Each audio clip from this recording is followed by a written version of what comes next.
നമസ്കാരം, ഞാൻ അദ്വാത്മിക ഷിൽജോ.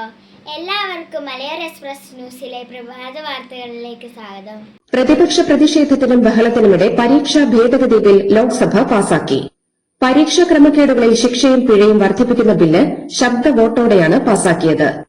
പ്രതിപക്ഷ നേതാവ് രാഹുൽ ഗാന്ധിയെ പ്രസംഗം പൂർത്തിയാക്കാൻ അനുവദിക്കാതെയാണ് സഭ ബിൽ പാസാക്കിയത്.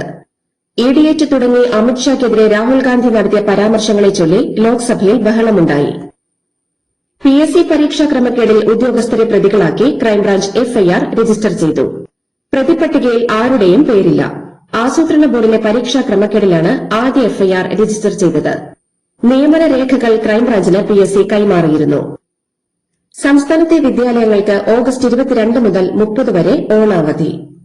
LP, UP, ഹൈസ്കൂൾ വിഭാഗങ്ങളിലെ ഓണപരീക്ഷകൾ ഓഗസ്റ്റ് 13 ആരംഭിച്ച് 20 കഴിയും. ഹയർ സെക്കൻഡറി ഓണപരീക്ഷകൾ ഓഗസ്റ്റ് 14 തുടങ്ങുക. പരീക്ഷകൾക്ക് ശേഷം ഓഗസ്റ്റ് 21 സ്കൂളുകൾ പ്രവർത്തിക്കും. അന്ന് ഓണാവധി ആരംഭിക്കും. ഓഗസ്റ്റ് 31 വിദ്യാലയങ്ങൾ തുറക്കും. കനത്ത മഴ മൂലം വയനാട് ജില്ലയിലെ വിദ്യാഭ്യാസ സ്ഥാപനങ്ങൾക്ക് ഇന്ന് അവധി. അങ്കണവാടികൾ, ട്യൂഷൻ സെന്ററുകൾ, സ്പെഷ്യൽ ക്ലാസുകൾ, പ്രൊഫഷണൽ കോളേജുകൾ ഉൾപ്പെടെയുള്ള എല്ലാ വിദ്യാഭ്യാസ സ്ഥാപനങ്ങൾക്കും അവധിയാണ്. സംസ്ഥാനത്തെ മാനസികാരോഗ്യ കേന്ദ്രങ്ങളിലെ സ്ഥിതി ദയനീയമാണെന്നും മനുഷ്യാവകാശ ലംഘനമാണ് നടക്കുന്നതെന്നും ഹൈക്കോടതി ഡിവിഷൻ ബെഞ്ച്. ആത്മഹത്യാ പ്രവണതയുള്ള രോഗികളെ ഇത്തരം സെല്ലുകളിൽ പാർപ്പിക്കുന്നത് അപകടകരമാണ്. ഇത്തരം പ്രശ്നങ്ങൾ പരിഹരിക്കാൻ എന്തു ചെയ്യാമെന്ന് സർക്കാർ 4 മാസത്തിനകം റിപ്പോർട്ട് നൽകണമെന്ന് കോടതി ഉത്തരവിട്ടു. ശബരിമലയിലേക്കുള്ള മിൽമ നെയ്യ് മറിച്ചുവിറ്റതിൽ അന്വേഷണം ദേവസ്വം ബോർഡിലേക്കും. നെയ്യ് തട്ടിപ്പിൽ ഗുരുതര വീഴ്ചയുണ്ടായി എന്ന് പറഞ്ഞ് ദേവസ്വം മന്ത്രി കെ മുരളീധരൻ ദേവസ്വം കമ്മീഷണറോട് റിപ്പോർട്ട് തേടി. മിൽമ നെയ്യ് മറിച്ചുവിറ്റ് പകരം നിലവാരമില്ലാത്ത നെയ്യ് ശബരിമലയിൽ ഉപയോഗിച്ചെന്നാണ് കേസ്. ഗുരുവായൂർ ക്ഷേത്രത്തിലെ കോടതി വിളക്ക് ആഘോഷത്തിന്റെ പേരുമാറ്റം സംബന്ധിച്ച് 3 മാസത്തിനകം തീരുമാനമെടുക്കാൻ ഗുരുവായൂർ ദേവസ്വം മാനേജ്മെന്റ് കമ്മിറ്റിക്ക് ഹൈക്കോടതി നിർദ്ദേശം നൽകി. മതേതര സ്ഥാപനമായ കോടതിയെ മതപരമായ ചടങ്ങുമായി ബന്ധപ്പെടുത്തുന്നത് ശരിയല്ലെന്ന നിലപാടിനെ തുടർന്നാണ് ഈ നിർദ്ദേശം. സംസ്ഥാനത്ത് വൻകിട നിക്ഷേപങ്ങളുമായി ഏഷ്യൻ ഇൻഫ്രാസ്ട്രക്ചർ ഇൻവെസ്റ്റ്മെന്റ് ബാങ്ക്. മുഖ്യമന്ത്രിയുമായി ചർച്ച നടത്തിയ ബാങ്ക് അധികൃതർ മിഷൻ സമുദ്ര, ബ്ലൂ ഇക്കോണമി, ഊർജ്ജം, ആരോഗ്യം തുടങ്ങിയ പുതിയ മേഖലകളിൽ സഹകരിക്കുമെന്ന് അറിയിച്ചു. സംസ്ഥാനത്തെ വൃദ്ധസദനങ്ങളുടെ പേര് സ്നേഹാലയം എന്ന് മാറ്റി സർക്കാർ. ഉത്തരവ് പ്രകാരം ബന്ധപ്പെട്ട സ്ഥാപനങ്ങളുടെ എല്ലാ രേഖകളിലും പുതിയ പേര് രേഖപ്പെടുത്തണമെന്ന് മനുഷ്യാവകാശ കമ്മീഷൻ നിർദ്ദേശിച്ചു. കൂടാതെ വൃദ്ധസദനം എന്ന പേര് പൊതുപ്രയോഗത്തിൽ നിന്നും ഒഴിവാക്കുന്നതിനായി ആവശ്യമായ ബോധവൽക്കരണം നൽകാനും കമ്മീഷൻ ഉത്തരവിട്ടു. മഞ്ഞ റേഷൻ കാർഡ് ഉടമകൾക്കും ക്ഷേമസ്ഥാപനങ്ങളിലെ അന്തേവാസികൾക്കുമായി ലക്ഷത്തിലധികം സൌജന്യ ഓണക്കിറ്റുകൾ വിതരണം ചെയ്യും. 854 രൂപ ചെലവ് വരുന്ന 16 ഇനങ്ങൾ അടങ്ങിയ കിറ്റുകൾ ഓഗസ്റ്റ് 10 മുതൽ 20 വരെ വിതരണം ചെയ്യും. ഭരണപരിഷ്കാരങ്ങളുടെ ഭാഗമായി പദ്ധതികൾ വൈകുന്നത് മൂലമുണ്ടാകുന്ന സാമ്പത്തിക നഷ്ടം ഒഴിവാക്കുന്നതിന് ഡിജിറ്റൽ ഇൻഫ്രാസ്ട്രക്ചർ പരിഷ്കാരങ്ങൾ നടപ്പിലാക്കുമെന്ന് മുഖ്യമന്ത്രി V D Satheesan. Asset management platform, plan space 2 register, സർക്കാർ സ്ഥാപനങ്ങളുടെ രജിസ്ട്രി, കാലഹരണപ്പെട്ട നിയമങ്ങളുടെ ഭേദഗതി എന്നിവ ഉൾപ്പെടെ 5 പ്രധാന പരിഷ്കാരങ്ങൾക്ക് മന്ത്രിസഭായോഗം അംഗീകാരം നൽകി. മരുന്നുകൾ വാങ്ങാൻ ആരോഗ്യ വകുപ്പിന് 500 കോടി രൂപ അനുവദിച്ചിട്ടുണ്ടെന്ന് ആരോഗ്യ ദേവസ്വം വകുപ്പ് മന്ത്രി K Muraleedharan. Hepatitis B, hepatitis C പോലുള്ള മാരക രോഗങ്ങൾ എത്രയും വേഗം കണ്ടെത്താനും വാക്സിനേഷൻ വ്യാപകമാക്കാനും നടപടിയെടുക്കുമെന്നും അദ്ദേഹം പറഞ്ഞു. നടൻ നിവിൻ പോളിയെ സംസ്ഥാനത്തെ ആദ്യത്തെ വിജിലൻസ് കമാൻഡോ ആയി ആഭ്യന്തരമന്ത്രി രമേശ് ചെന്നിത്തല പ്രഖ്യാപിച്ചു. അഴിമതിക്കെതിരായ പോരാട്ടം സ്കൂളുകളിലും കോളേജുകളിലും നിന്ന് തന്നെ ആരംഭിക്കണമെന്ന് നടൻ നിവിൻ പോളി അഭിപ്രായപ്പെട്ടു. സംസ്ഥാന വിജിലൻസ് ആന്റ് ആന്റി കറപ്ഷൻ ബ്യൂറോയുടെ പ്രോജക്ട് സീറോ വിജിലൻസ് കമാൻഡോ യുവജന ക്യാമ്പയിൻ സംസ്ഥാനതല ഉദ്ഘാടന സമ്മേളനത്തിൽ സംസാരിക്കുകയായിരുന്നു അദ്ദേഹം. മതേതര നിലപാട് CPM കളഞ്ഞു കുളിച്ചെന്ന് CPM കേന്ദ്ര കമ്മിറ്റിയും ശരിവെച്ചെന്ന് മുഖ്യമന്ത്രി വി ഡി സതീശൻ. ആഗോള അയ്യപ്പ സംഗമത്തിൽ UP മുഖ്യമന്ത്രി യോഗി ആദിത്യനാഥിന്റെ കത്ത് വായിച്ചത് ആരെ സന്തോഷിപ്പിക്കാനായിരുന്നുവെന്ന് പിണറായി വിജയൻ പറയണമെന്നും അദ്ദേഹം ആവശ്യപ്പെട്ടു. മാനസിക ശാരീരിക ആരോഗ്യത്തിന് പ്രാധാന്യം നൽകുന്നവരാണ് നമ്മൾ എല്ലാവരും. ശാരീരിക ആരോഗ്യത്തിന് ഒരു മികച്ച പരിഹാരം തേടി ഞങ്ങളിപ്പോൾ എത്തിയിരിക്കുന്നത് ബോൺ സെറ്റിംഗിന് സ്പെഷ്യലൈസ് ചെയ്ത കണ്ണൂർ ജില്ലയിലെ ഇരിട്ടിയിലെ ജീവനം ആയുഷ് ക്ലിനിക്കിലാണ്. ആയുഷ് ക്ലിനിക്കിലെ ചികിത്സാവിധികൾ എന്തൊക്കെയാണെന്ന് നോക്കാം. കേരളത്തിലും GCC കൺട്രീസിലും 35 വർഷത്തെ സേവന പാരമ്പര്യമാണ് ജീവനം ആയുഷ് ക്ലിനിക്കിന് പറയാനുള്ളത്. ബോൺ സെറ്റിംഗ് മാത്രമല്ല, അതിനോടൊപ്പം തന്നെ പ്രസവ ശുശ്രൂഷയും ഒപ്പം തന്നെ സന്ധിവാത യുക്തിവാദ ചികിത്സയുമാണ് ഇവിടുത്തെ ഏറ്റവും ഇമ്പോർട്ടൻ്റ് ആയിട്ടുള്ള ചികിത്സാ വിധികൾ എന്ന് പറയുന്നത്. മാത്രവുമല്ല, നിരവധി സാറ്റിസ്ഫൈഡ് ആയിട്ടുള്ള കസ്റ്റമേഴ്സ് തന്നെയാണ് ജീവനം ആയുഷ് ക്ലിനിക്കിന്റെ ഏറ്റവും വലിയ മുഖമുദ്ര. ഇവിടെ വന്ന് ഞാൻ ട്രീറ്റ്മെന്റ് ചെയ്തിട്ട് എനിക്ക് ഒത്തിരി വ്യത്യാസങ്ങൾ, എന്താ പറയുക, എൻ്റെ കൈയും കാലും ഒക്കെ നല്ല സുഖമായിട്ട് റിലാക്സ് ആയിട്ട് ചെയ്യാൻ പറ്റുന്നുണ്ട്. നാഡി, ഞരമ്പ്, സന്ധി, അസ്ഥി സംബന്ധമായ വിവിധ രോഗങ്ങൾക്ക് ചികിത്സ തേടിയെത്തുന്നവരാണ് ഇവിടുത്തെ ഒട്ടുമിക്ക പേഷ്യൻസും. ഇവിടുത്തെ ഏറ്റവും വലിയൊരു സവിശേഷത എന്ന് പറയുന്നത് ഗുരുക്കൾ ഇബ്രാഹിം ഹാജിയുടെ സേവനം തന്നെയാണ്. എല്ലാ ശനിയാഴ്ചകളിലുമാണ് ബോൺ സെറ്റിങ്ങിന് സ്പെഷ്യലൈസ് ചെയ്ത ഈ ഒരു സേവനം രോഗികൾക്ക് വേണ്ടി നൽകുന്നത്. വേദനയോടെ എത്തുന്ന രോഗികൾക്ക് പുഞ്ചിരിയോടെയുള്ള മടക്കം, അതുതന്നെയാണ് ജീവനം ആയുഷ് ക്ലിനിക്കിന്റെ ഏറ്റവും വലിയ വരദാനം എന്ന് പറയുന്നത്. ആരോഗ്യ ചികിത്സാ സംബന്ധമായ മറ്റു വിവരങ്ങൾക്ക് താഴെ കാണുന്ന നമ്പറിൽ കോൺടാക്ട് ചെയ്യുക. റേഷൻ വിതരണത്തിനുള്ള ഇ-പോസ് മെഷീൻ സംവിധാനത്തിലെ സാങ്കേതിക തടസ്സങ്ങൾ പരിഹരിക്കാൻ ഭക്ഷ്യമന്ത്രി അനൂപ് ജേക്കബ് നിർദ്ദേശം നൽകി. ഓണക്കാലത്ത് ഇ-പോസ് മെഷീൻ തടസ്സമില്ലാതെ പ്രവർത്തിക്കാൻ ജാഗ്രത വേണമെന്നും മന്ത്രി ആവശ്യപ്പെട്ടു. ഓണക്കാലത്തെ തിരക്ക് കുറയ്ക്കാനായി ഹുബള്ളി കോട്ടയം ഹുബള്ളി റൂട്ടിൽ പ്രഖ്യാപിച്ച 2 സ്പെഷ്യൽ ട്രെയിനുകളുടെ റിസർവേഷൻ ഇന്ന് ആരംഭിക്കും. ഹുബള്ളി കോട്ടയം റൂട്ടിൽ ഓഗസ്റ്റ് 25, 29 തീയതികളിലും കോട്ടയം ഹുബള്ളി റൂട്ടിൽ ഓഗസ്റ്റ് 26, 30 തീയതികളിലുമാണ് ട്രെയിനുകൾ സർവീസ് നടത്തുക.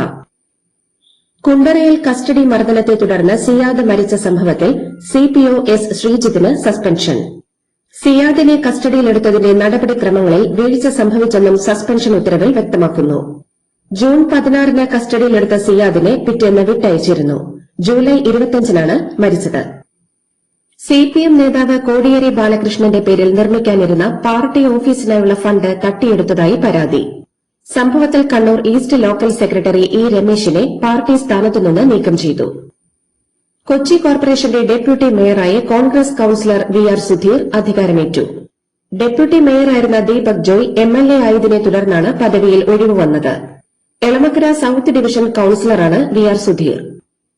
അമ്മയിലെ അഡ്ഹോക്ക് കമ്മിറ്റി രൂപീകരണവുമായി ബന്ധപ്പെട്ട് നടി അൻസിബ നൽകിയ ഹർജിക്കെതിരെ ശ്വേത മേനോൻ കോടതിയിൽ. അൻസിബ അഡ്ഹോക്ക് കമ്മിറ്റി അംഗമല്ലെന്നും പ്രതികാരം ചെയ്യാനാണ് തന്റെ പരാതിയിൽ കക്ഷി ചേരാൻ ശ്രമിക്കുന്നതെന്നും ശ്വേത സത്യവാങ്മൂലത്തിൽ പറഞ്ഞു. സമൂഹമാധ്യമത്തിലൂടെ തന്നെ അപകീർത്തിപ്പെടുത്തിയെന്ന കേസിൽ നടി ലക്ഷ്മിപ്രിയയ്ക്കെതിരെ കേസെടുക്കാൻ നിർദ്ദേശം നൽകണമെന്നാവശ്യപ്പെട്ട് അൻസിബ ഹസൻ ഹൈക്കോടതിയെ സമീപിച്ചു. തുലാഭാര ത്രാസ് പൊട്ടിവീണ് ബിജെപി നേതാവ് വി മുരളീധരൻ എംഎൽഎയ്ക്ക് പരിക്ക്. തിരുവനന്തപുരത്തെ പൌർണമിക്കാവിൽ തുലാഭാരത്തിനിടെയാണ് ത്രാസിന്റെ കയർ പൊട്ടിവീണ് കാലിന് പരിക്കേറ്റത്. വിദ്യാർത്ഥികൾക്ക് നേരെ വെടിവെക്കാൻ കേന്ദ്ര ആഭ്യന്തരമന്ത്രി അമിത്ഷാ ഉത്തരവിട്ടെന്ന് പ്രതിപക്ഷ നേതാവ് രാഹുൽ ഗാന്ധി. പാർലമെന്റിൽ ചോദ്യപേപ്പർ ചോർച്ച വിരുദ്ധ ബില്ലിനെക്കുറിച്ചുള്ള ചർച്ചയ്ക്കിടെയാണ് ആരോപണം ഉന്നയിച്ചത്. അമിത്ഷാ പാർലമെന്റിലെത്താൻ ഭയക്കുന്നു. സർവകലാശാലകളുടെ തലപ്പത്ത് ആർഎസ്എസുകാരാണ്. അവർ പരീക്ഷകളെ അട്ടിമറിക്കുന്നു. യുവാക്കളെ എല്ലാ രാഷ്ട്രീയ പാർട്ടികളും ബഹുമാനിക്കണമെന്നും രാഹുൽ ഗാന്ധി പറഞ്ഞു. പുതിയ പിഎഫ് പെൻഷൻ സ്കീം അനുസരിച്ച് പെൻഷൻ കുത്തനെ കുറയുമെന്ന് എൻ.കെ. പ്രേമചന്ദ്രൻ എംപി. നേരത്തെ അവസാന ശമ്പളത്തിന്റെ 40% പെൻഷൻ കിട്ടുമായിരുന്നെങ്കിൽ ഇപ്പോൾ 10% മാത്രമേ ലഭിക്കൂ. പദ്ധതി ഇല്ലാതാക്കാനുള്ള നീക്കമാണെന്നും തൊഴിലാളി വിരുദ്ധ സ്ഥാപനമായി ഇപിഎഫ്ഒ മാറിയെന്നും പ്രേമചന്ദ്രൻ വിമർശിച്ചു. അന്തരിച്ച മുൻ പ്രധാനമന്ത്രി ഡോക്ടർ മൻമോഹൻ സിംഗ് ഉൾപ്പെട്ട കൽക്കരി കുംഭകോണ കേസ് സുപ്രീംകോടതി അവസാനിപ്പിച്ചു. ഒഡീഷയിലെ താലാബീര കക്ക കൽക്കരിപ്പാടം സ്വകാര്യ കമ്പനിക്ക് അനുവദിച്ചതിൽ വൻ അഴിമതിയുണ്ടെന്ന ആരോപണത്തിന് തെളിവില്ലെന്നാണ് സിബിഐ റിപ്പോർട്ട് നൽകിയത്. സിബിഐ നൽകിയ closure report chief justice Surya Kant അധ്യക്ഷനായ ബെഞ്ച് അവസാനിപ്പിക്കുകയായിരുന്നു. ജന്തർ മന്ദറിൽ നടന്ന വിദ്യാർത്ഥി പ്രക്ഷോഭത്തിനെതിരെ വെടിവയ്പ് നടന്നിട്ടില്ലെന്ന് കേന്ദ്രമന്ത്രി ജിതേന്ദ്ര സിംഗ്. വെടിവയ്പ് നടന്നിട്ടില്ലാത്തതിനാൽ വെടിവയ്ക്കാൻ ഉത്തരവിട്ടുവെന്നും ആര് വെടിവെച്ചു എന്നുമുള്ള ചോദ്യത്തിന് പ്രസക്തിയില്ലെന്നും അദ്ദേഹം പറഞ്ഞു. ആഭ്യന്തരമന്ത്രി അമിത്ഷായ്ക്കെതിരെയും ഇഡിയറ്റ് പരാമർശമുള്ളതുമായ രാഹുൽ ഗാന്ധിയുടെ പ്രസംഗ ഭാഗങ്ങൾ ലോക്സഭാ രേഖകളിൽ നിന്ന് സ്പീക്കർ നീക്കം ചെയ്തു. വിദ്യാർത്ഥി സമരത്തിൽ പോലീസ് അതിക്രമങ്ങൾക്കെതിരെയാണ് രാഹുൽ ഗാന്ധി സർക്കാരിനെതിരെ രൂക്ഷ വിമർശനം ഉന്നയിച്ചത്. സർക്കാർ വിദ്യാർത്ഥികളെ വേട്ടയാടുന്നത് അവസാനിപ്പിക്കണമെന്ന് കോക്രോച്ച് ജനതാ പാർട്ടി സ്ഥാപകൻ അഭിജിത് ദീപ് കെ. വിദ്യാർത്ഥികൾ ഭീകരവാദികളല്ല, രാജ്യത്തിന്റെ ഭാവിയാണ്. പ്രതിഷേധം അവസാനിച്ചിട്ടും പോലീസ് വിദ്യാർത്ഥികളെ വേട്ടയാടുകയാണെന്നും ദീപ് കെ പറഞ്ഞു. ഐഷി ഘോഷിനെതിരായ ജാമ്യമില്ലാ അറസ്റ്റ് വാറന്റുകൾ ഡൽഹി പട്യാല ഹൌസ് കോടതിയിലെ ജുഡീഷ്യൽ ഫസ്റ്റ് ക്ലാസ് മജിസ്ട്രേറ്റ് കോടതി സ്റ്റേ ചെയ്തു. 2021 ഡൽഹിയിലെ ഗംഗാ ഭവനിൽ നടന്ന പ്രതിഷേധങ്ങളുടെയും പ്രകടനങ്ങളുടെയും പേരിലുള്ളതാണ് കേസ്. SFI നേതാവ് ഐഷെ ഘോഷിനെ അറസ്റ്റ് ചെയ്യാൻ CPM ആസ്ഥാന മന്ദിരമായ AKG ഭവനിൽ ഡൽഹി പോലീസ് എത്തിയത് സാധാരണ നടപടിയെന്ന് കേന്ദ്രമന്ത്രി JP Nadda. CPM MP John ബ്രിട്ടാസും കോൺഗ്രസ് അധ്യക്ഷൻ മല്ലികാർജ്ജുൻ ഖാർഗെയും വിഷയം രാജ്യസഭയിൽ ഉയർത്തിയപ്പോഴാണ് ഈ പ്രതികരണം. തന്റെ ഫോൺ പോലീസ് ട്രാക്ക് ചെയ്യുന്നുവെന്നും എവിടെയുണ്ട് എന്ന് കണ്ടെത്തി കൃത്യമായി ഫോളോ ചെയ്യുന്നുവെന്നും SFI നേതാവ് ഐഷെ ഘോഷ്. തമിഴ്നാട്ടിലെ പൊതുവിദ്യാലയങ്ങളിൽ ഉച്ചഭക്ഷണത്തിന് ആഴ്ചയിലൊരിക്കൽ ചിക്കൻ ബിരിയാണി ഉൾപ്പെടുത്തുന്നത് തമിഴ്നാട് സർക്കാരിന്റെ പരിഗണനയിൽ. സ്കൂൾ വിദ്യാഭ്യാസ മന്ത്രി A. രാജ്മോഹനാണ് ഇക്കാര്യം വ്യക്തമാക്കിയത്. ഡൽഹിയിൽ ഇന്ന് ആരംഭിക്കുന്ന കൻവർ യാത്ര പ്രമാണിച്ച് ഇറച്ചിക്കടകൾ അടച്ചുപൂട്ടാൻ ഡൽഹി മുനിസിപ്പൽ കോർപ്പറേഷൻ നിർദ്ദേശം നൽകി. കൻവർ യാത്ര കടന്നുപോകുന്ന റൂട്ടുകളിലെ അനധികൃത ഇറച്ചിക്കടകൾ അടച്ചുപൂട്ടാനാണ് നിർദ്ദേശം. 260 പേരുടെ മരണത്തിനിടയാക്കിയ അഹമ്മദാബാദ് എയർ ഇന്ത്യ വിമാന അപകടത്തിൽ വിമാനത്തിന്റെ ഇന്ധന നിയന്ത്രണ സ്വിച്ച് ലോക്കിംഗ് സംവിധാനത്തിൽ അസ്വാഭാവികതകളൊന്നും കണ്ടെത്തിയിട്ടില്ലെന്ന് കേന്ദ്ര സർക്കാർ പാർലമെന്റിനെ അറിയിച്ചു. ദേശീയപാതകൾ തകർന്നതിന് 9 ഉദ്യോഗസ്ഥരെ പുറത്താക്കിയെന്നും 11 ഉദ്യോഗസ്ഥർക്കെതിരെ നടപടികളെടുത്തെന്നും ഗതാഗത മന്ത്രി നിതിൻ ഗഡ്കരി. ലോക്സഭയിൽ നൽകിയ മറുപടിയിലാണ് ഈ വിശദീകരണം. തമിഴ്നാടിന് കാവേരിയിലെ വെള്ളം നൽകണമെന്ന നിർദ്ദേശം അംഗീകരിക്കില്ലെന്ന് കർണാടക. തമിഴ്നാടിന് വെള്ളം നൽകണമെന്ന കാവേരി വാട്ടർ റെഗുലേഷൻ കമ്മിറ്റിയുടെ ഉത്തരവ് നടപ്പാക്കില്ലെന്നാണ് കർണാടകയുടെ നിലപാട്. വധശിക്ഷാ വിധി കാത്തിരിക്കുന്നുണ്ടെങ്കിലും ഈ വർഷം ഡിസംബറോടെ സ്വന്തം രാജ്യമായ ബംഗ്ലാദേശിലേക്ക് തിരികെ മടങ്ങുമെന്ന് പുറത്താക്കപ്പെട്ട മുൻ പ്രധാനമന്ത്രി ഷെയ്ഖ് ഹസീന. 2024 ഓഗസ്റ്റിലുണ്ടായ വിദ്യാർത്ഥി പ്രക്ഷോഭത്തെ തുടർന്ന് 15 വർഷം നീണ്ട ഭരണം അവസാനിപ്പിച്ചാണ് ഹസീന ഇന്ത്യയിലേക്ക് ഹെലികോപ്റ്റർ മാർഗം രക്ഷപ്പെട്ടത്. സൌദി അറേബ്യയുടെ കിഴക്കൻ മേഖലയിലുള്ള എണ്ണ ഉൽപാദന കേന്ദ്രങ്ങൾക്ക് നേരെ ഇറാഖിൽ നിന്ന് ഡ്രോൺ ആക്രമണം. ആക്രമണങ്ങളെ ഖത്തറും ബഹ്റൈനും ശക്തമായി അപലപിച്ചു. ടെലഗ്രാം സ്ഥാപകൻ പാവേൽ ദുറോവിനെ പിടികിട്ടാപ്പുള്ളിയായി പ്രഖ്യാപിച്ച് റഷ്യ. ഭീകരവാദത്തെ സഹായിച്ചു എന്നാണ് ആരോപണം.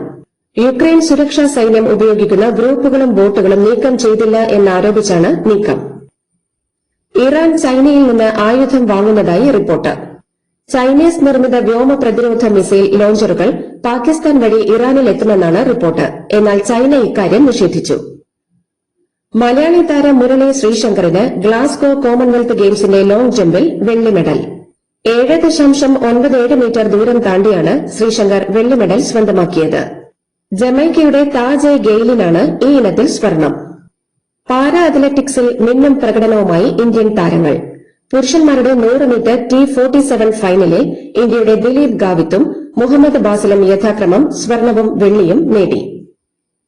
ലോകകപ്പ് ഉൾപ്പെടെയുള്ള ടൂർണമെന്റുകളുടെ നടത്തിപ്പിന് സ്വകാര്യ നിക്ഷേപകരെ ഉൾക്കൊള്ളിച്ച് പുതിയ കമ്പനി രൂപീകരിക്കാൻ ഫിഫ.